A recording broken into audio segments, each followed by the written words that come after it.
વડોદરા શહેરમાં ટ્રાફિકનું ભારણ હળવું કરવાના ભાગરૂપે તૈયાર કરાયેલ જેતલપુર ઓવરબ્રિજ ખુલ્લો મુકાય તે પહેલા જ વિવાદમાં છે। ભાજપ શાસિત સેવા સદન હજી ઓવરબ્રિજની અંતિમ તબક્કાની કામગીરી બાકી હોવાનું ગાણું ગાઈ રહ્યું છે, ત્યારે બીજી તરફ કોંગ્રેસે સતત આ મુદ્દે આંદોલન કરી રહ્યું છે।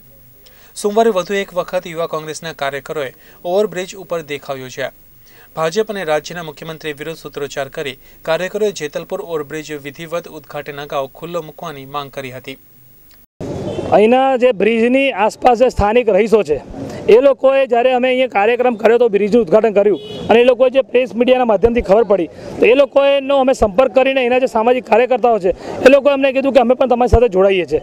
પબ્લિકમાં એક મેસેજ ફરી વખત આપવાનો પ્રયત્ન કર્યો છે કે આ પબ્લિકના પૈસાથી અને જેમાં કેન્દ્ર સરકારની નૂરમો યોજના હેઠળ કરોડો રૂપિયા મળ્યા છે, માત્ર આ બ્રિજમાં નહીં વડોદરા શહેરમાં જેટલા પણ બ્રિજ બન્યા છે બધા બ્રિજમાં અને તમામ બ્રિજ તૈયાર થઈ ગયા છે, પણ માત્ર આ ભાજપીયાઓ જે સત્તાના નશામાં ચૂર થઈ ગયા છે એ લોકો રાહ જોઈ રહ્યા છે મુખ્યમંત્રીની ચાપલુસી કરવા માટે કે મુખ્યમંત્રી આવે અને આનું ઉદ્ઘાટન કરે। તો હું વડોદરા શહેરની જનતાને અપીલ કરું છું કે કાયદો કોઈ હાથમાં લેતું નથી, પરંતુ જો વડોદરા શહેરની જનતા નક્કી કરશે આ બ્રિજ બની ગયો છે અને લોકો જો બ્રિજ પર જશે તો એને કોઈ રોકી શકે નહીં।